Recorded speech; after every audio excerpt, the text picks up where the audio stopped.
Let's learn together. Assalamualaikum warahmatullahi wabarakatuh.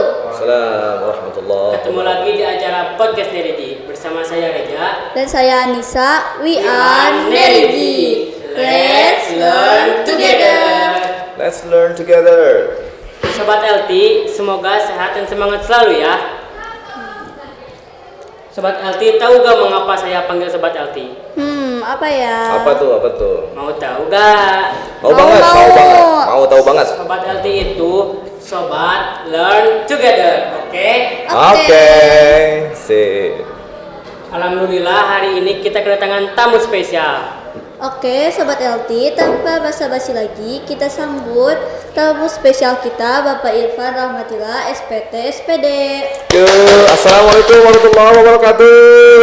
Sahabat LT, semoga sehat semua ya. Yuk. Amin. Ya, Terima silakan. kasih kepada Bapak bisa hadir di studio podcast Nerigi Penggerak ini. Ya, sama-sama. Semoga Bapak dalam keadaan sehat walafiat. Amin. Dan kami mohon maaf, studio kami masih dalam perkembangan. Ya, mudah-mudahan bisa lebih maju, lebih hebat lagi, dan fasilitasnya lebih baik lagi ya. Sobat LT, podcast kali ini kita akan membahas rukun dan pembatalan puasa. Kepada yang terhormat Bapak Irfan, kami persilahkan untuk menyampaikan materi tentang rukun dan pembatalan puasa kepada Sobat LT. Ya, terima kasih. Assalamualaikum warahmatullahi wabarakatuh, Sobat LT dimanapun Anda berada. Kemudian ini hostnya siapa namanya tadi? Anissa. Anissa sama Reza. Anissa sama Reza. Sehat-sehat ya? Amin. Iya, alhamdulillah. Terima kasih udah ngundang saya lagi ke podcast LT ya, Learn Together. Untuk hari ini pembahasannya masih tentang puasa, karena memang sebentar lagi, mungkin beberapa hari lagi kita akan, ya sekitar semingguan lagi ya, kita akan melaksanakan satu kewajiban dari Allah Subhanahu Wa Taala kepada seluruh umat Muslim di seluruh dunia untuk melaksanakan puasa Ramadan. Baik. Seperti yang telah disebutkan tadi bahwa hari ini materinya hanya rukun puasa, kemudian perkara-perkara yang membatalkan puasa. Ingat-ingat ya, Sobat LT semua. Saya membawa kitab ini, kajiannya kitab Al-Yaqutun Nafis fi Madhabi Ibni Idris. Ya, namanya kitabnya Yaqutun Nafis. Ini adalah kitab yang dikarang oleh As-Sayyid Ahmad bin Umar Asy-Syatiri Al-Alawi Al-Husaini At-Tarimi. Nah, ini orang-orang Yaman ya. Kita berdoa mudah-mudahan Allah Subhanahu Wa Taala memberikan rahmatnya kepada pengarang kitab ini. Kemudian mudah-mudahan ilmunya bisa bermanfaat bagi kita semua ya. Amin ya Allah ya Rabbal Alamin. Baik, langsung saja. Yang pertama itu mengenai rukun puasa. Arkanus saum, rukun-rukun puasa itu salah satu, ada 3 ya. Yang pertama an-niyatu, niat. Kemudian yang kedua tarakul muftirati, meninggalkan hal-hal yang membatalkan puasa. Satu, niat. Yang kedua meninggalkan hal-hal yang membatalkan puasa. Kemudian yang terakhir adalah wasaim, dan dirinya pribadi puasa itu tidak karena terpaksa, tapi karena betul-betul sadar dan dia sadar bahwa dia harus melakukan kewajiban karena sudah memenuhi syarat wajib yang dulu pernah dibahas, yaitu dia sudah Islam, kemudian sudah kena taklif, artinya sudah balik, sudah diharuskan untuk mengikuti hukum syara, kemudian wal itaqah, dia tidak sedang dalam keadaan uzur ya, tidak dalam keadaan haid atau misalnya tidak tua rentak yang sampai sulit sekali untuk berpuasa gitu ya. Kemudian wasihah, kemudian sehat, badannya tidak dalam keadaan sakit. Wal iqamah, dan dia sedang dalam keadaan bermukim, tidak sedang bepergi, yang tidak sedang musafir gitu. Kemudian mungkin sebelum saya lanjutkan kepada hal-hal yang membatalkan puasa, karena perkara-perkara yang membatalkan puasa itu ada 11 ya. Salah satu diantaranya adalah dukhulu ainin ila ma yusamma jaufan. Yang pertama adalah masuknya benda ya, ain, sesuatu yang wujudnya bisa terlihat, terasa gitu ya, ain itu, kepada perkara yang disebut atau yang disebut jawaban itu lubang min manfatin maftuhin, dari orang-orang yang terbuka, dari rongga-rongga yang terbuka. Nah, yang dimaksud dari kitab ini, yang dimaksud lubang terbuka itu yang sudah sangat dikenal oleh manusia, yaitu hidung, mulut, telinga, kubur dan dubur. Itu ya, itu yang disebut dengan jawab yang ada dimaksud di kitab ini. Kemudian wal jima'u, dan berhubungan suami istri di siang hari. Kalau di malam hari sih boleh-boleh saja. Wa khurujul maniyyi bi mubasyaratin bi syahwatin ma'al amdi wal ikhtiyari, yaitu keluarnya mani karena sesuatu yang disengaja. Laki-laki misalnya masturbasi atau onani dengan sengaja, sampai keluar maninya, spermanya, maka itu batal. Oke. Sebelum lanjut, mudah-mudahan ada pertanyaan yang kritis. Biasanya di Sobat LT ini pertanyaan-pertanyaannya kritis. Silahkan, ada yang mau tanyakan nggak nih sebelum saya lanjut lagi?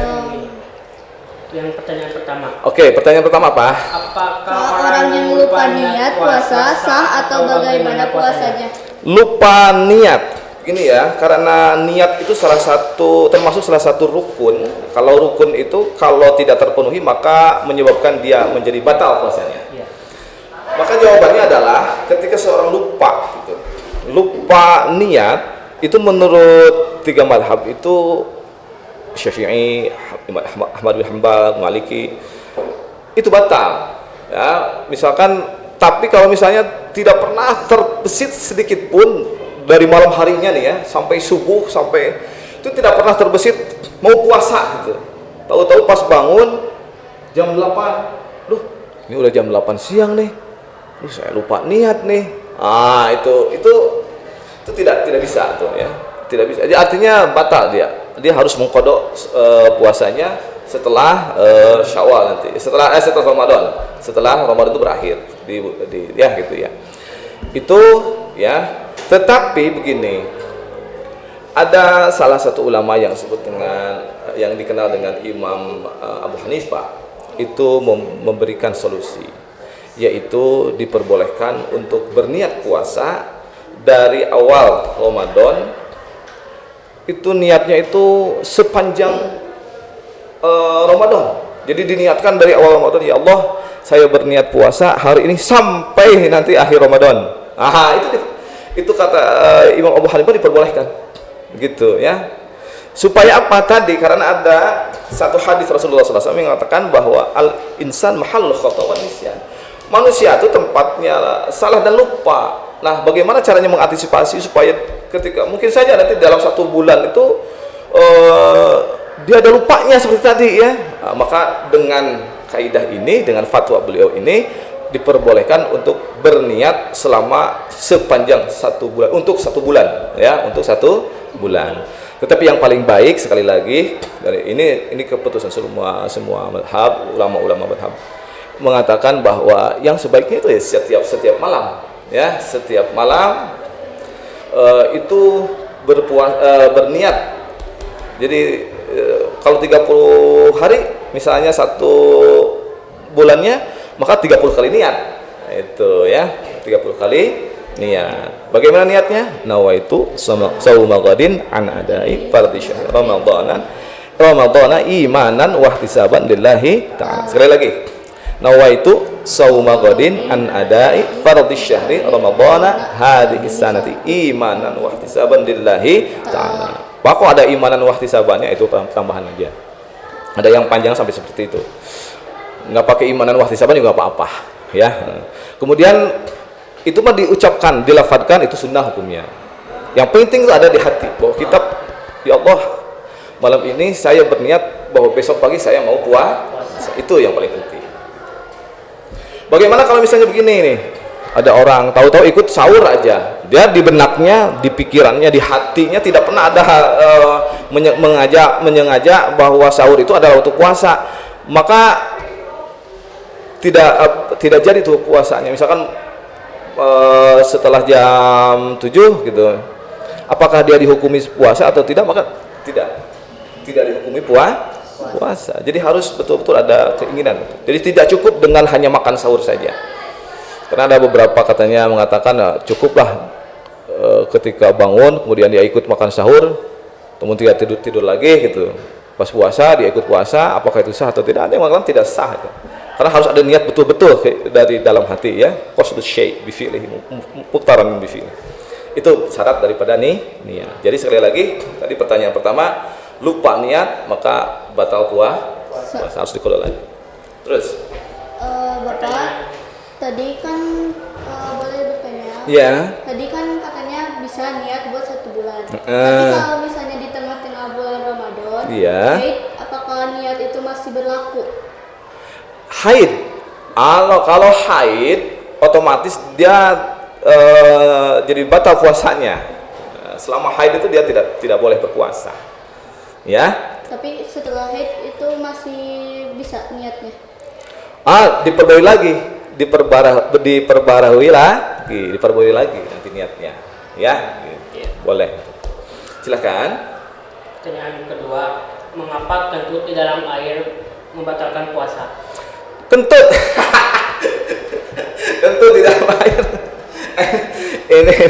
ini biasanya pertanyaan. Oke, memang kayaknya persoalan remeh, tapi memang di dalam fikih itu di santri-santri ya, bagi santri-santri ini bisa jadi pembahasan juga. Gini, ketika misalnya kentut itu biasanya ada yang keluar, yaitu udara yang dikeluarkan oleh kita, tapi biasanya diikuti dengan masuknya air. Nah, itu yang membatalkan puasa. Itu yang membatalkan puasa ketika seseorang mandi, kemudian ada batasannya, yaitu ada keyakinan bahwa air itu masuk, yaitu rasanya ada dingin masuknya itu.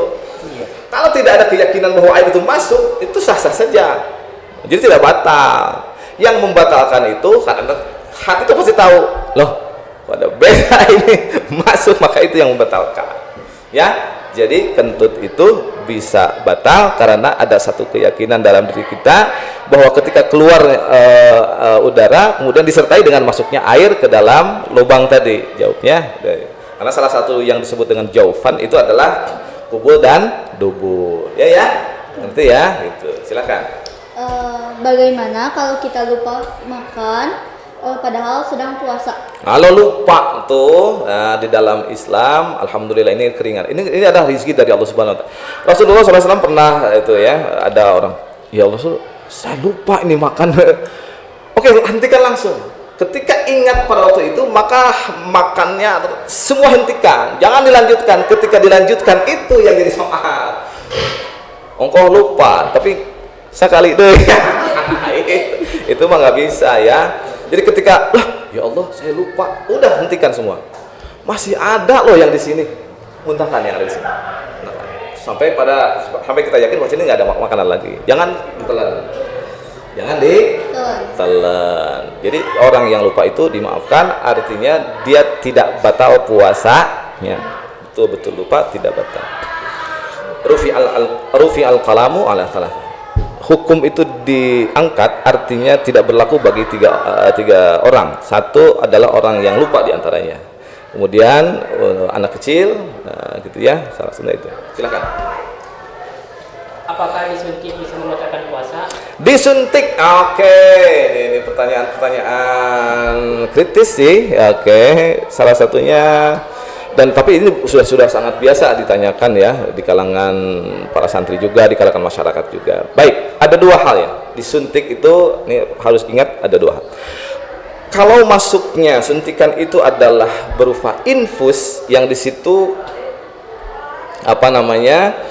isi daripada infus itu adalah berupa zat glukosa,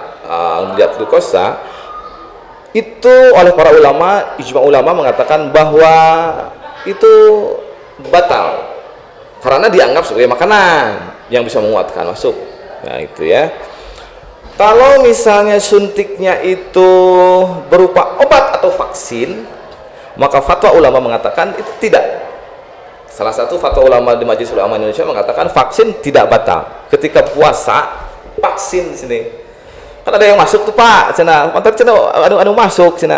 Enggak, vaksin itu masuk tapi tidak untuk tujuan untuk menyegarkan, karena itu adalah berbeda dengan infus.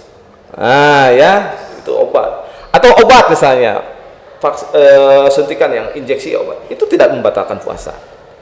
Tidak membatalkan puasa menurut ijma para ulama. Terus silahkan mau tanya lagi, lebih kritis lagi kalau bisa. Silakan. Sepertinya udah aja. Oh, udah lama. Udah.